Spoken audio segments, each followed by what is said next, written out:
에스겔서 37장 24절에서 28절까지 제가 읽겠습니다. 내 종 다윗이 그들을 다스리는 왕이 되어 그들 모두를 거느리는 한 목자가 될 것이다. 그들은 내 규례를 지키며 살고 내 윤례를 지켜 실천할 것이다. 그때에는 내가 내 종 야곱에게 준 땅, 곧 그들의 조상이 살던 땅에서 그들이 살게 될 것이다. 그 땅에서 그들과 그 자자손손이 영원히 거기에서 살 것이며 내 종 다윗이 그들의 영원한 왕이 될 것이다. 내가 그들과 평화의 언약을 세워서 영원한 언약을 삼을 것이다. 내가 그들을 튼튼히 세우며 번성하게 하며 내 성소를 그들 한가운데 세워서 영원히 이어지게 하겠다. 내가 살 집이 그들 가운데 있을 것이며 나는 그들의 하나님이 되고 그들은 내 백성이 될 것이다. 내 성소가 영원히 그들 한가운데 있을 그때야 비로소 세계 만민이 내가 이스라엘을 거룩하게 하는 주인 줄 알 것이다.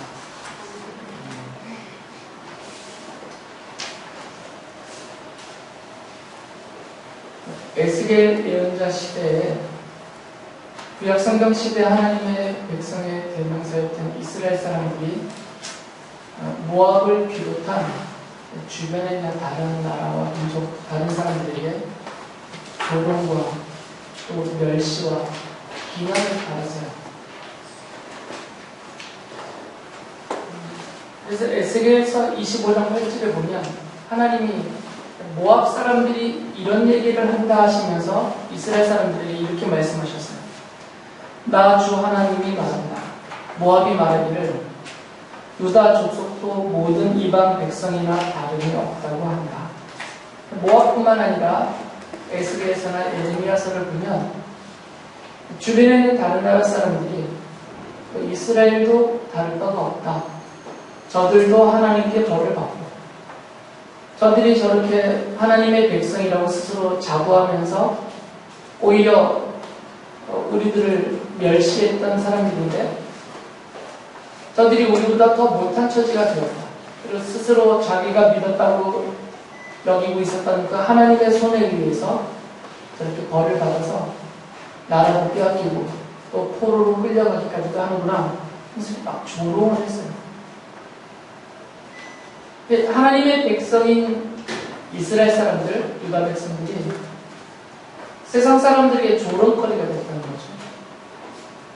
근데 이렇게 이들이 조롱거리가 된 것은 하나님의 의도하심이 있었죠. 그래서 에스겔서 5장 15절을 보면 하나님이 그 이유에 대해서 이렇게 말씀하세요. 그래서 내가 군과 너를 굶고 무서운 형벌을 내리면서 너를 심판할 때에는 너를 둘러있는 이방 사람에게 내가 수치와 조롱을 당하고 내가 받은 심판은 그들에게 두려움과 경고가 될 것이다. 나 주가 말하였다. 하나님께서는 두 가지를 의도하신 거죠. 첫째는 하나님의 백성으로서 하나님의 백성이 아닌 자들이 되어버린 이스라엘 사람들을 향한 징계죠. 그들을 벌하셔서 자신들의 우상숭배와 악행을 깨닫고 자신들이 얼마나 하나님의 이름을 욕되게 하고 있는지를 깨닫고 뉘우쳐 돌아오게 하려는 그런 징계하심의 이유가 있고요. 또 하나는 그 주변에 있는 나라 사람들이 하나님이 자기 백성 이스라엘을 벌하시는 모습을 보면서 하나님이 당신의 백성인 이스라엘조차 벌하신다면 하나님을 믿지도 않고 하나님을 섬기지도 않는 이방 사람들, 바로 우리들은 어떤 큰 벌을 더 받을 것인가, 이런 두려움을 갖게 하려는 그런 의도가 있으셨다라고 말씀하셨어요. 이스라엘 사람들이 이렇게 하나님께로부터 벌을 받고 주변 사람들로부터 수치와 조롱과 멸시를 받은 이유는, 그 근본적인 이유는 두 가지의 죄 때문입니다. 너무 많이 반복해서 다 아시겠지만 그래도 물어볼까요? 그 두 가지가 뭐죠? 나라까지 잃어버리게 되는, 하나님께로부터 그런 벌을 받게 된 두 가지의 죄. 네, 우상숭배와 또 하나는 뭐죠? 우물우물하면 제가 안 들린다고 했죠. 자신있게 벌금 내는 것도 아닌데. 아까 어느 분들이 말씀하셨는데 하나님의 율법을 버리고 악행을 저질렀죠. 악행. 그러니까 죄를 생각하고 품고 행하는 모든 것들을 예언서들에서는 다 악행이라고 부르고 있어요. 악한 행동. 생각으로 한 악한 행동, 마음으로 품은 악한 행동, 말과 행동으로 한 악한 행동. 민수야, 잘했어. 기쁘다. 그러니까 하나님을 향하여서 그런 우상 숭배함과 또한 실제적인 그들의 사회적이고 가정적인 영역에서 보였던 악행들, 이런 것들이 하나님께서 그동안은 참아주시고 기다려주시고 늘 용서해주시고 하셨는데 이게 너무 도가 지나쳤죠. 그래서 하나님이 이제 벌을 내리셨어요. 그래서 에스겔서 22장 4절에서 이런 말씀을 하신 거죠. 하나님께서 너는 지금 이스라엘 사람들을 향해서 하신 말씀입니다.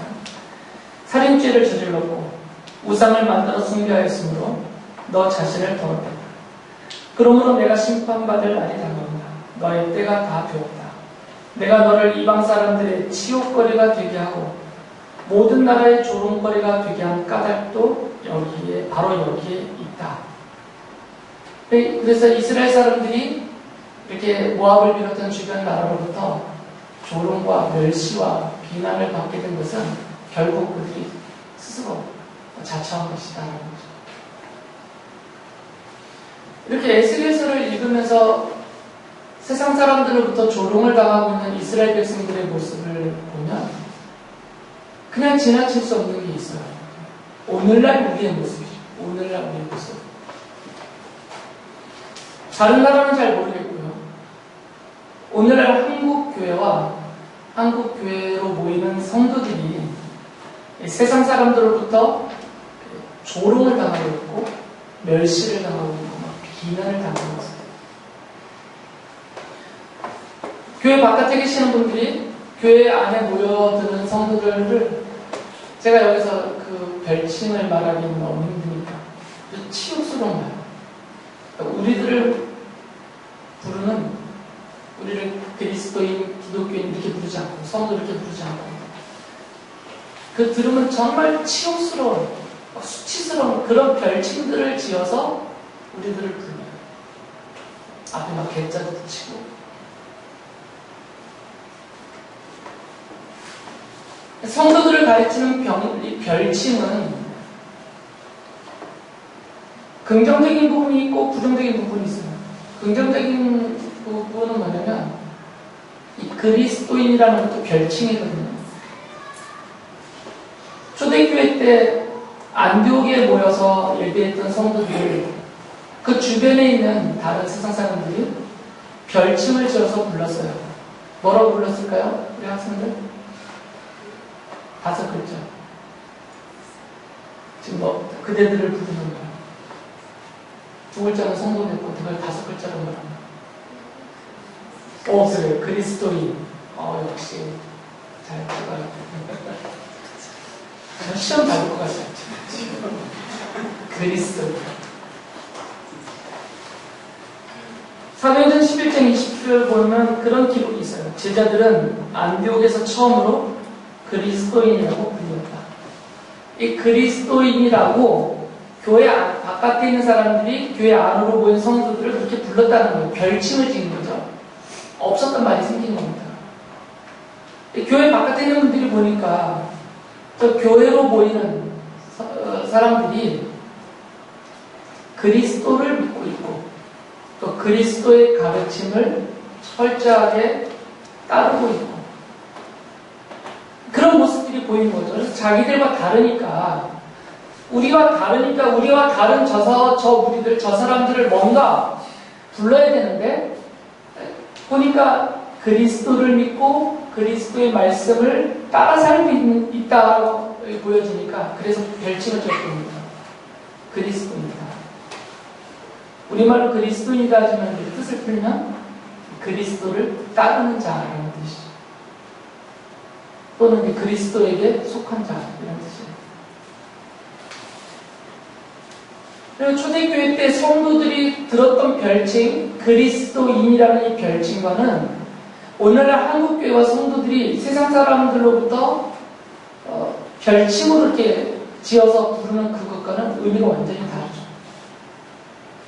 초대교회 때 그리스도인이라고 성도들을 별칭 지어 했던 그것은 그렇게 수치스럽거나 아주 멸시하는 뜻이라든지 비난하는 뜻이라든지 그러진 않았습니다. 그냥 특정적으로 부른 거죠. 저들이 그리스도를 믿고 그리스도를 따르니까 그리스도인이라고 부른다 이렇게 거죠. 그런데 오늘날 한국교회 성도들과 우리들을 교회 바깥에 계신 분들이 손가락질하며 부를 때는 그리스도인이라고 안 불러요. 성도라고 안 불러줘요, 우리를. 들어보셨어요? 그렇게 안 불러요, 실제로. 내가 그리스도인이고 내가 그리스도에게 속한 자고 그리스도를 따르는 자라고 아무리 내가 스스로 주장해도 오늘날 한국 교회를 향한 오늘날 세상 사람들은 받아주지 않아요. 그래서 듣기 거북하고 들을 때는 참 수치스러운 그런 별칭들로 우리를 부르고 있다는 거죠. 왜 세상 사람들이 오늘날 우리들을 향하여서 우리는 그리스도를 믿고 섬기고 따르는 자니까 그리스도인이라고 불러주기 원하지만 그렇게 부르지 않고 욕되게 부르려면 그들의 말에 의하면 우리랑 똑같지 않느냐 이거죠. 우리랑 똑같거나 아니면 더 심하거나 우리랑 똑같이 아니면 우리보다 더 심하게 부도덕하거나 비윤리적이거나 아니면 극하게 이기적이거나 그러면서도 스스로는 교회로 보여서 우리는 너희와 다르다, 너희들보다 낫다 이렇게 스스로 말하고 있는 그 꼴이 보기에 사랑없던 거죠.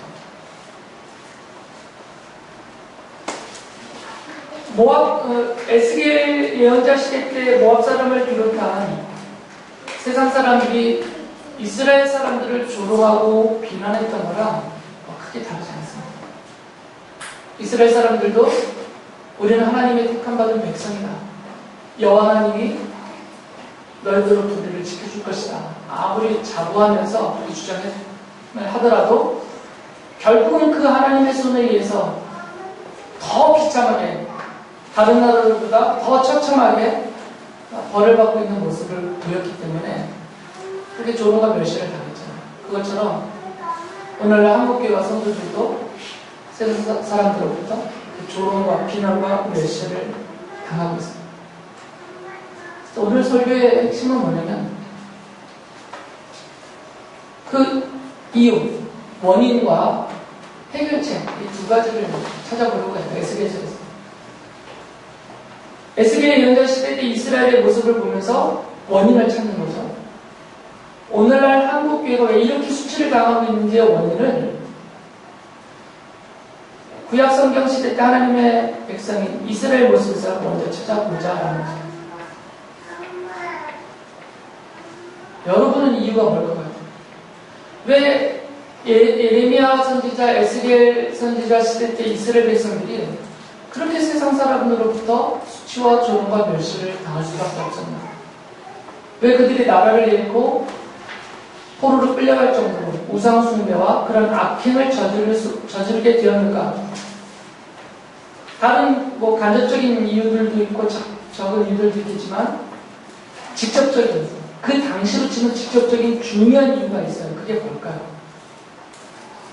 어떤 사람들 때문입니다. 누구 때문일까요? 고대 시대를 생각해 보면 백성은 지금 우리들처럼 자율성이 없습니다. 수동적이에요. 누구에게 수동적일까요? 왕. 그들을 통제하고 다스리고 지도하고 이끌어가는 왕을 따라가는 게 백성이에요.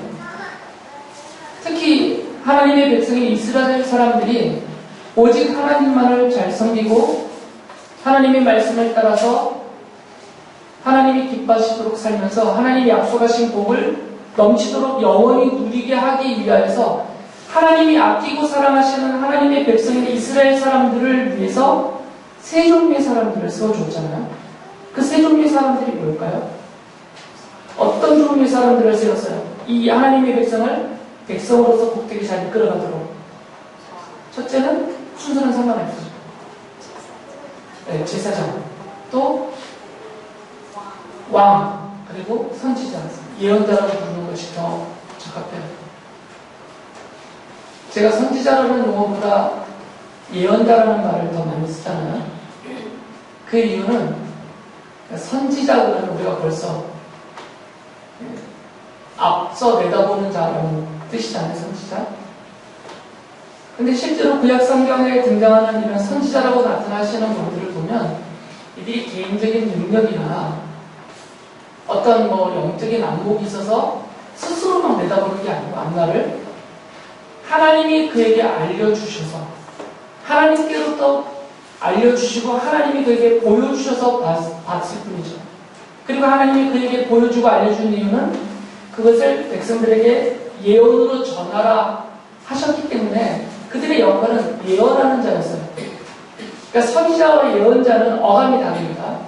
선지자가 그렇게 부르면 마치 이 사람 개인에게 능력이 있는 것처럼 보여요.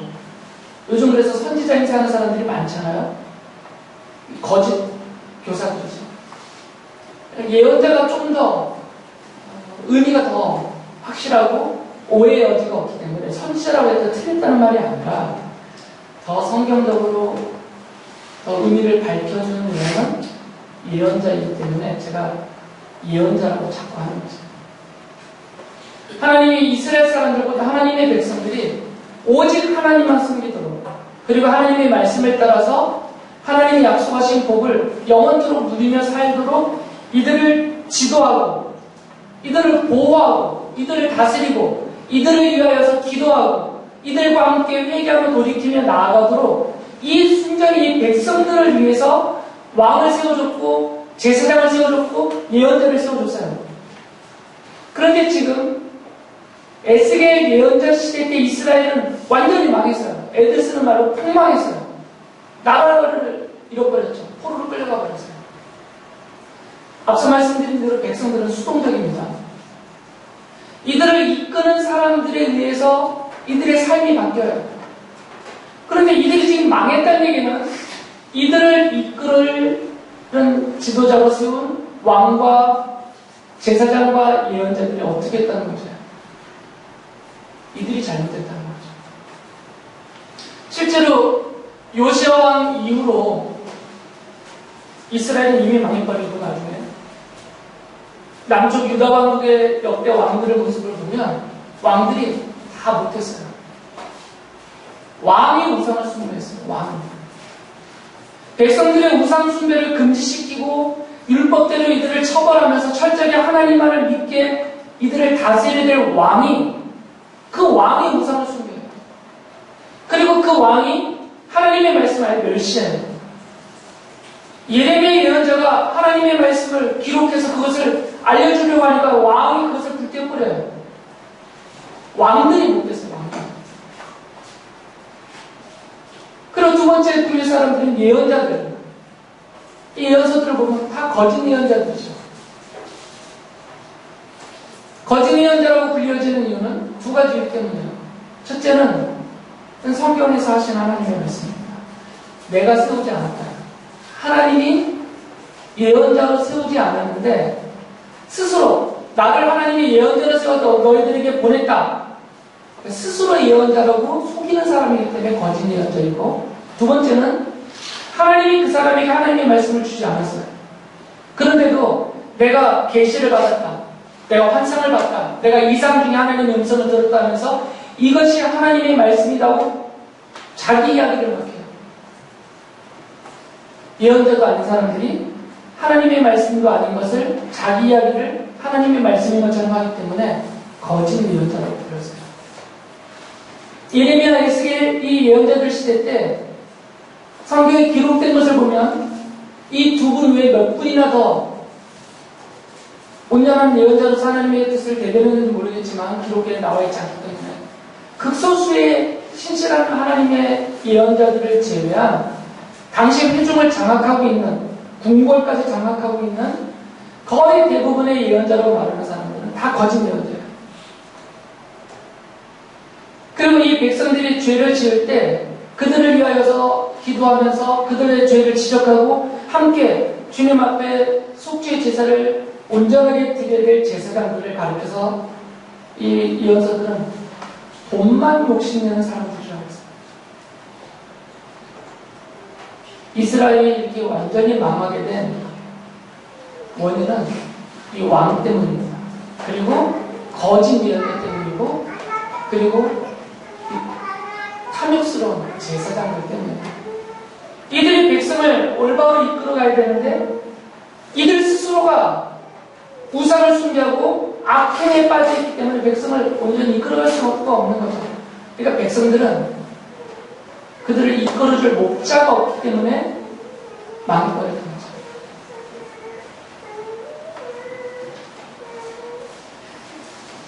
그래서 하나님께서 약속을 하세요.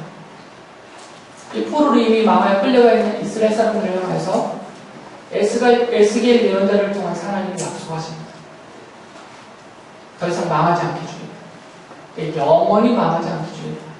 그래서 내가 너희들과 영원한 평화의 언약을 맺겠다. 이 영원한 평화의 언약이라는 것은 이제는 우상 속에 빠지지 않고 하나님의 말씀을 저버리고 악행에 빠지지 않고, 물론 부족하고 연약해서 그런 죄를 저지를 수는 있지만, 그러나 그런 것들은 하나님이 용서하시고 바로잡아주시고 그 부족함과 연약함을 채워주시고 세워주셔서 하나님이 약속하신 은혜와 복을 영원히 누리며 살게 해주겠다라는 영원한 평화의 언약을 맺어주세요.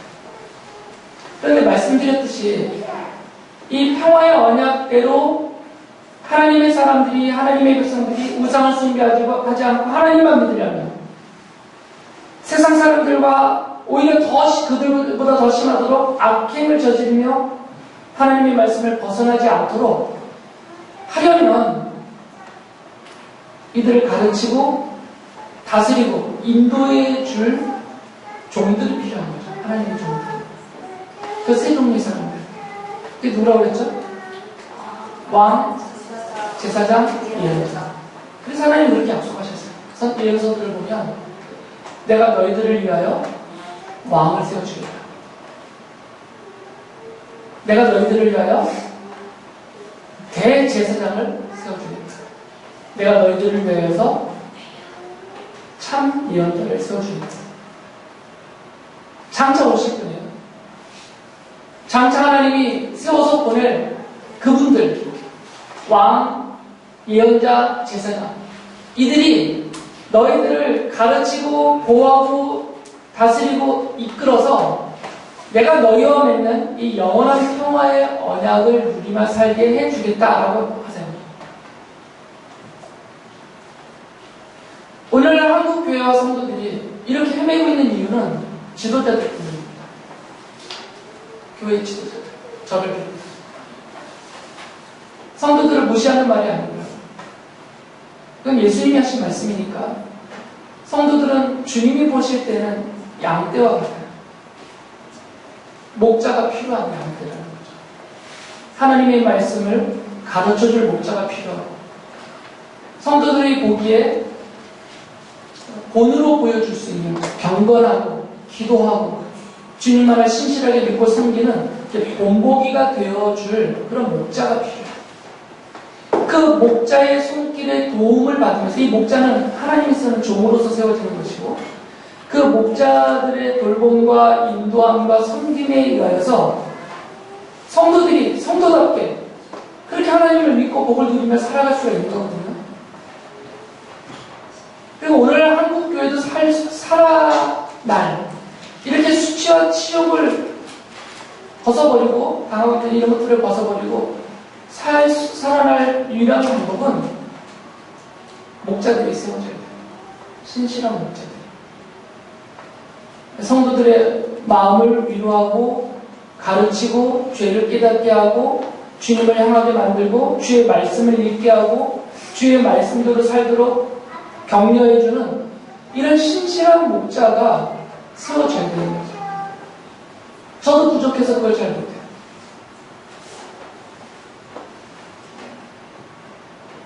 한국교회 전반적으로 잘 못해요.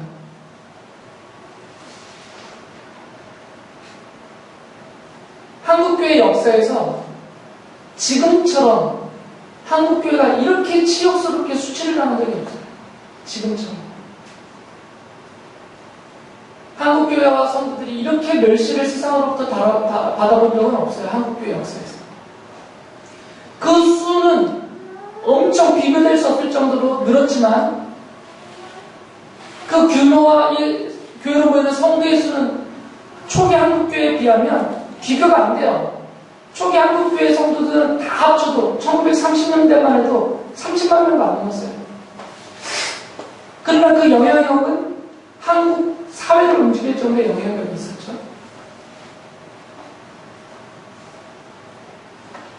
지도자들의 문제가 제일 큽니다. 성도들에게도 책임이 없다는 것은 아니지만 성도들은 원래 성도니까 배워가는 과정이시니까 잘 가르쳐줘야 배울 거 아니야. 본보기로 잘 보여줘야 보고 따라갈 것 아닙니까? 근데 그걸 목자들이 잘 못하는 거죠. 이스라엘 백성과 우리가 지금 마찬가지라는 겁니다. 그래서 우리에게도 하나님이 이스라엘과 맺은 이 평화의 언약이 필요한 거죠. 이 평화의 언약의 핵심은 뭐냐면 왕을 세워줘요. 왕을. 내가 왕을 세워줘서 이 왕이 너희들을 다스려서 그리고 그와 함께 예언자와 대제사장이 세워져서 너희들을 내 백성으로 삼고 나는 너희들이 하나님이 되고 그리고 너희들이 우상을 절대 숭배하지 않고 오직 하나님만을 믿고 섬기며 그 말씀을 따라 힘써 살아가면서 하나님이 약속하신 복을 영원토록 누리게 해주겠다. 이 평화의 언약이 성취되는 그 원동력이자 핵심은 바로 왕이에요. 그것을 하나님이 약속하십니다. 그래서 에스겔서 37장 24절에 이렇게 약속하세요. 내 종 다윗이 그들을 다스리는 왕이 되어 그들 모두를 거느리는 한 목자가 될 것이다. 그들은 내 규례를 지키며 살고 내 율례를 지켜 실천할 것이다. 그러니까 다윗이 왕이 되어서 하나님의 백성들을 목자로서 이끌 것이라는 거죠. 이렇게 이끌면 그 이끌음을 받는 백성들은 모든 율례와 규례, 그리고 하나님의 말씀, 하나님의 말씀을 지키며 살며 실천하게 될 것이라는 겁니다. 왕이 세워져서 다윗이 왕으로 세워져서 이것이 성취가 된다는 거예요. 다윗이 왕으로 오기 전까지는 이 언약이 이루어지지 않는 것입니다. 왜 그러냐면 이스라엘 사람들 스스로는 안 돼요. 우리도 스스로가 안 되잖아요. 그들도 마찬가지입니다. 스스로는 온전히 하나님을 믿고 섬기는 것이 안 돼요. 잘. 워낙 부족함과 연약함이 크기 때문에. 그래서 누군가가 강력하게 지도를 해줘야 돼요. 누가 강력하게 이끌어줘야 돼요. 어린 자녀들이 온전한 사람이 되려면 부모들의 강력한 지도가 필요하듯이 폭력을 말하는 건 아닙니다. 그러나 강력한 지도를 해요. 아이들이 변화될 수 있을 정도의 강력한 지도를, 좋은 본보기가 되든지 아이들과 긴밀한 대화를 오랜 시간 해주든지 아이들의 고민을 이해해 주든지 이 아이들의 필요를 제공하든지 이런 여러 가지 영역에서 강력한 지도가 필요해요. 자녀들이 온전하게 자라나려면. 그래서 하나님이 그 약속을 하신 겁니다.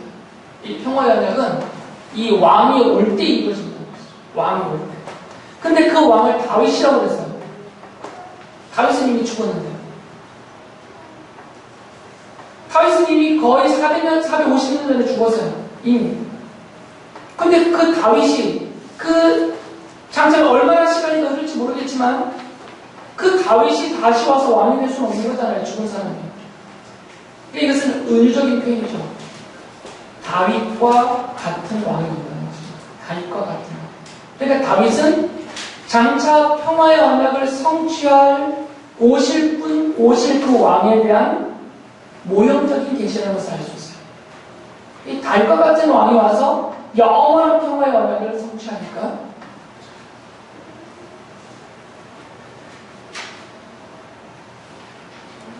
근데 하나님께서 두 번째 방법을 말씀하셨어요. 첫 번째는 왕이 올 것이라는 거죠. 다스릴 왕, 목자로서.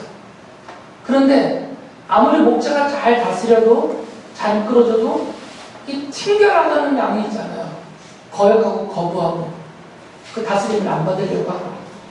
그래서 하나님이 아예 이 양들, 다윗이 왕으로 와서 이들을 이끌어가는 목자의 일을 할 것인데, 이 인도함을 받아야 될 하나님의 백성, 양으로 기어드는 하나님의 백성들의 마음이 이 목자를 따라가도록 바꿔지게 되겠다는 거예요. 마음이. 예레미야 예언자가 신실한 하나님의 예언자로서 하나님의 말씀을 전할 때에도 이 마음에서 그것을 받아들이지 못하고 거역했어 있을 사람이에요. 그러니까 목자의 인도와 가르침을 받아들이는 양떼들도 마음의 변화가 필요한 거죠. 신실한 목자와 그 목자의 가르침을 순종하는 마음을 가진 양떼.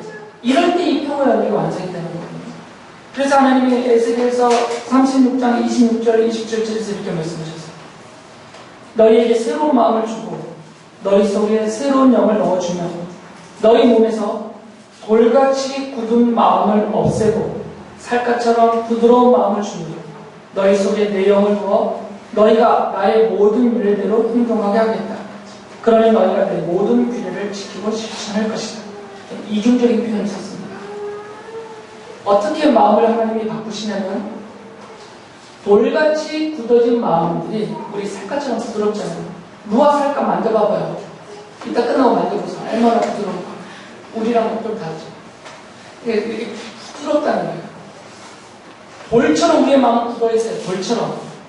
다른 사람 얘기를 들으려고 하잖아요. 갑자기 지금 제 아내한테서 늘 듣던 말입니다.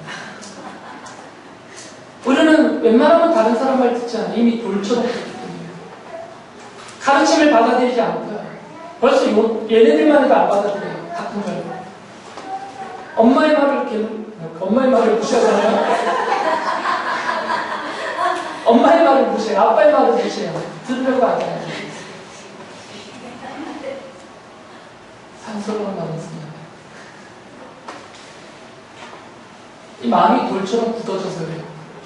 루아도 연하는 자갈, 루아 마음이 벌써 생겼어요. 엄마 말 안 들은 게 있어요, 지금. 또 우리 사람은 자라면서 마음이 굳어져요, 점점. 돌처럼. 저 같은 경우는 완전히 바위덩어리예요. 안 들려요. 만 하지, 알았습니다만 하지, 제 마음속에 잘 안 들어와요. 아주 못됐어요, 제가. 그러니까 제 아내가 뭐라고 할 때 제가 변명을 해요. 제가 못된 줄 알기 때문에. 이게 저만이겠어요?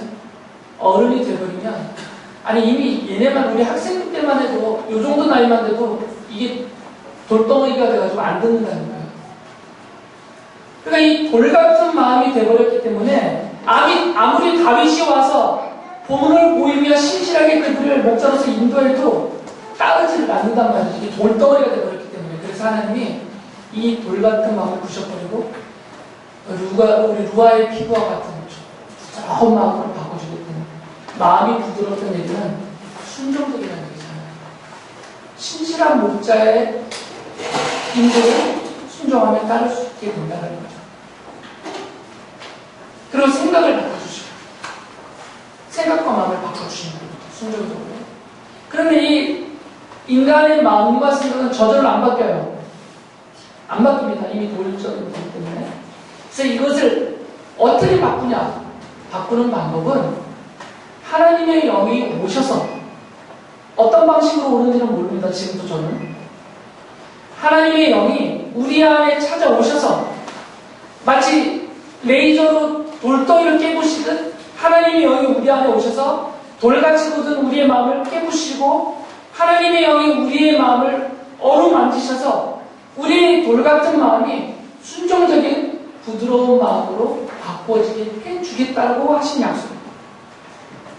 두 가지를 말씀하십니다. 첫째는 이들을 이끌 누굴 세우신다고요? 왕을 세우신다. 목자로서. 두 번째는 이 목자로서 이들을 이끌 왕의 인도를 순종적으로 따라갈 수 있는 마음을 갖게 하시는데 이 마음은 스스로 안 바뀌기 때문에 누가 오시더라고요? 하나님의 영. 그렇게 써있잖아요. 하나님의 영을 주신다고 했잖아요. 하나님의 영이 오셔서 우리의 마음을 부드러운 마음으로, 순종적인 마음으로 바꿔주시면 평화의 언약이 이루어진다. 37장 26절에 이렇게 약속하셨죠. 내가 그들과 평화의 언약을 세워서 영원한 언약을 삼을 것이다. 이것은 영원한 언약입니다. 하나님이 영원하다라는 말을 쓰실 때에는 취소되지 않는다는 얘기고요. 지상적이지 않는다는 얘기입니다. 일시적인 것이 아니고 제한적이 아니고 전지전능하신 하나님에 의해서 그것이 체결될 때부터 영원토록 침해당하지 않고 완전한 능력이 발휘되는 언약이라는 것입니다. 31장 27절 이렇게 말씀하셨어요. 내가 그들을 튼튼히 세우며 번성하게 하며 내 성소를 그들 한가운데 세워서 영원히 이어지게 하겠다. 내가 살집이 그들 가운데 있을 것이며 나는 그들의 하나님이 되고 그들은 내 백성이 될 것이다. 28절에서는 내 성소가 영원히 그들 한가운데 있을 그때야 비로소 세계 만민이 내가 이스라엘을 거룩하게 하는 주인 줄 알 것이다. 뭐를 세우신다고 했어요? 이 백성들 한가운데 성소, 성전입니다. 성소가 세워진 장소를 성전이라고 합니다. 그러니까 성전은 성소를 품고 있는 건물이에요.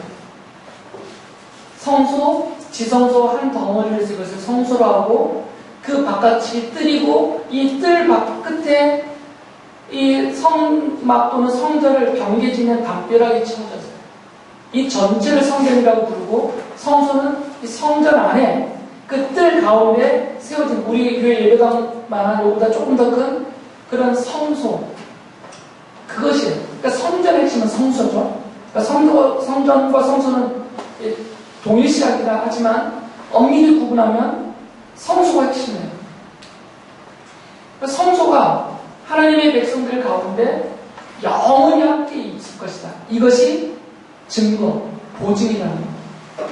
평화의 언약이 무엇인지, 그리고 평화의 언약이 어떻게 이루어지는지, 그리고 과연 이 평화의 언약이 약속하신 대로 영원히 지속될 것인지를 보증해주는 증거가 뭐냐면 너희들 가운데 세워놓은 성소고 내가 그 성소에서 너희들과 함께 영원히 있을 것이다. 그러니까 성소를 보면 안다는 겁니다. 성소를. 지금은 성소가 파괴됐습니다. 예루살렘 성소가 파괴됐어요. 느부갓네살에서 완전히 파괴되어버렸고 지금 없어져 버렸어요. 그러니까 이제 이스라엘 사람들 입장에서는 뭘 기다리겠어요? 왕은 누군지 아직 모르겠고 하나님의 약속이 어떻게 이루어지는지 모르겠고 그러나 하나님이 증거라고 약속하셨으니까 요것만 세워지면 돼요. 그러니까 뭘 기다리겠어요? 뭐가 세워지기를? 성소가 세워지기를 기다리겠죠. 하나님이 세우시는 성소. 자기들이 사람들이 손으로 지은 성소 말고 하나님이 약속하신 대로 내가 세운다 했으니까 하나님이 세우시는 성소가 세워지기만을 기다리고 있었어요. 유대인들은 지금까지 기다렸죠. 아직 안 세워졌으니까 일단은. 우리는 이 평화의 언약을 완성하실 그 오실 왕이 누군지 이미 알고 있습니다. 그 언약의 증거여 핵심이여 보증인 성소가 무엇을 가리키는지 우리 이미 알고 있어요. 누구를 가리키죠? 예수 그리스도를 가리키세요. 마리아가 성령님에 의해서 아이를 임신했습니다. 그때 가브리엘 천사가 와서 마리아에게 이 수태, 잉태함에 대해서 설명을 하면서 이런 말씀을 했어요. 누가복음 1장 31절에서 33절 보면 보아라 그대가 잉태하여 아들을 낳을 터이니 그의 이름을 예수라고 하라. 그는 위대하게 되고 더없이 높으신 분의 아들이라고 불릴 것이다. 주 하나님께서 그에게 그의 조상 다윗의 왕위를 주실 것이다. 그는 영원히 야곱의 집을 다스리고 그의 나라는 무궁할 것이다. 마리아의 태에 있는 그 아기가 바로 왕이라는 겁니다. 영원한 왕. 하나님이 약속하신 영원한 왕이라고 말씀하셨어요. 예수께서도 마지막 때 빌라도에게 신문을 받으실 때 빌라도와 이렇게 대화를 하세요. 요한복음 18장 31절 보면 이렇게 대화를 하죠. 빌라도가 예수께 물었다. 그러면 당신은 왕이요? 예수께서 대답하셨다. 당신이 말한 대로 나는 왕이요. 나는 진리를 증언하기 위하여 태어났으며 진리를 증언하기 위하여 세상에 왔어. 진리에 속한 사람은 누구나 내가 하는 말을 듣소. 진리에 속한 사람의 왕이란 말이에요. 진리에 속한 사람의 왕. 이 진리에 속한 사람은 바로 성도들이죠. 하나님의 백성들을 말합니다. 예수께서도 당신이 스스로 내가 하나님의 백성의 왕으로 왔다라고 말씀하셨어요. 사도 요한은 장차 이루어질 종말의 마지막 때 이루어질 일을 이 생일 벌어질 일을 예언으로 이렇게 환상으로 받고 계시로 받아서 전했는데 요한계시록 17장 14절에서 이렇게 그가 그것을 기록하고 있어요. 그들이 어린 양에게 싸움을 걸쳤는데 어린 양이 그들을 이길 것이다. 그것은 어린 양이 만주의 주요 만왕의 왕이기 때문이며 어린 양과 함께 있는 사람들이 부르심을 받고 택하심을 받은 신실한 사람들이기 때문이다 라고 하면서 어린 양보다 하나님의 어린 양이신 예수 그리스도가 모든 왕 중에도 왕이라고 얘기합니다. 지금 에스겔서뿐만 아니라 그 앞서 있는 모든 예언서들, 이사야서나 예레미야서나 미가서나 그 앞서 있는 모든 예언서들, 그 이후의 예언서들의 기록에서도 동일하게 말하고 있는 왕, 장차 오실 왕, 그분을 메시아라고 부르고 있는데, 기름 부음 받은 자라고 부르고 있는데, 그분을 왕이라고 부르고 있고, 그분을 다윗이라고 부르고 있고, 그분을 다윗의 후손이라고 부르고 있어요. 바로 그분이 하나님의 백성의 목자가 되어서 이 영원한 평화의 언약을 누리게 해줄 자다라고 예언하고 있고요. 신약 성경의 기록들은 그분이 바로 예수 그리스도다라고 말하고 있습니다. 이렇게 왕으로 오신 예수 그리스도가 이 평화의 언약을 이루시는 성소가 되십니다. 이것도 제가 설교 때, 성경 때 늘 말씀드렸던 이유예요. 예수께서 성소죠. 왜 그러냐면 예수께서 직접 성소가 되어서 영원한 속죄의 제사를 치르셨어요. 속죄의 제사는 성소에서만 치러지는 겁니다. 성전에서만. 아무 데서나 하고 싶다고 하는 것이 아니에요. 오직 완전하고 영원한 속죄의 제사는 성전 안에서만 이루어져요. 그래서 예수님께서 직접 성소다라고 하셨어요. 성소가 되셔서 그리고 그 영원한 속죄의 제사를 치를 완전한 제물로서 예수님이 스스로를 속죄의 제물로 삼으셔서 그리고 히브리서가 말하고 있듯이 멜기세덱의 계율을 따른 하나님의 영원한 대제사장으로서 예수께서 완전하고 영원하고 온전한 이 죄 용서의 속죄의 제사를 치르셨어요. 십자가에서 죽으시면서 예수께서 성소라는 거죠. 그리고 예수께서 하나님의 영이시고 그리스도의 영이신 성령 하나님을 우리 안에 넣어주셔서 성령께서 우리의 마음을 이 돌같이 굳었던 마음들을 부드럽게 바꿔주셨기 때문에 그래서 우리가 이만큼이라도 하나님의 말씀을 듣고 받아들이고 있고 이만큼이라도 순종하며 섬기며 살아가고 있는 것입니다. 요한계시록 21장 22절이 요한이 본 성전입니다. 최종적인 하늘 성전이죠. 나는 그 안에서 성전을 볼 수 없었습니다. 그것은 전능하신 주 하나님과 어린 양이 그 도성의 성전이시기 때문입니다. 바로 예수 그리스도께서 왕으로서 성소로서 하나님의 백성들과 맺은 이 영원한 평화의 언약을 완성하신 것입니다. 하나님이 약속하셨습니다. 이 왕이 와서 영원한 평화의 언약을 맺고 하나님의 성소가 세워지게 되면 그제서야 세상 사람들이 내가 곧 여호와 하나님이 이스라엘 곧 하나님의 백성을 거룩하게 하는 주인 줄 알게 될 것이다. 더 이상 수치를 당하지 않게 될 것이고 멸시를 당하지 않게 될 것이고 하나님의 이름이 더럽힘을 당하지 않게 될 때가 온다는 거죠. 지금 우리는 이 평화의 언약의 수혜자들입니다. 왜냐하면 예수님께서 우리를 대신해서 십자가에서 죽으시고 우리를 하나님의 자녀의 백성으로 삼으셨고 친히 우리의 왕이 되셔서 우리를 목자로서 이끌어주고 계시기 때문이고요. 성령 하나님이 우리 안에 오셔서 우리의 마음을 좀 계속 부서뜨리기 위해서 부드럽게 만들어 주시는 거예요. 이게 좀 과정이에요, 이것은. 그래서 우리가 이만큼이라도 순종하면서 주님을 섬기며 살아가고 있는 것입니다. 물론 말씀드린 대로 우리는 워낙 연약하고 부족함이 크기 때문에 악행을 저지르기도 하고 어리석은 생각을 할 수도 있지만, 그러나 그것은 성전 되신 예수께서 다 용서해 주시고 다시 또 우리를 가르치시고 바로잡으시고 계속해서 이끌어 가십니다. 이 하나님의 은혜를 믿고 내가 이 평화의 언약에, 영원한 평화의 언약의 수혜자로 하나님의 백성으로 살고 있다는 것을 늘 기억하면서 주님이 내게 원하시는 것은 이것을 믿고 감사하면서 세상 사람들로부터 조롱과 멸시와 비난을 받고 그로 인하여서 하나님의 이름까지 더럽히는 그런 사람들이 아니라 오히려 우리의 인격과 우리의 삶이 그리스도의 십자가를 증거하고 하나님의 이름이 영광을 받으시도록 하는 진정한 하나님의 백성으로 살기를 원하시는 겁니다. 그 뜻을 받들어서 그렇게 믿음으로 살아가는, 그리고 그 하나님 약속하신 평화의 언약 안에 담겨져 있는 틈틈이 세워주고 번성하게 해주실 것이라는 것을 이 땅에서부터 영원토록 누리는 여러분들 되시기 바랍니다.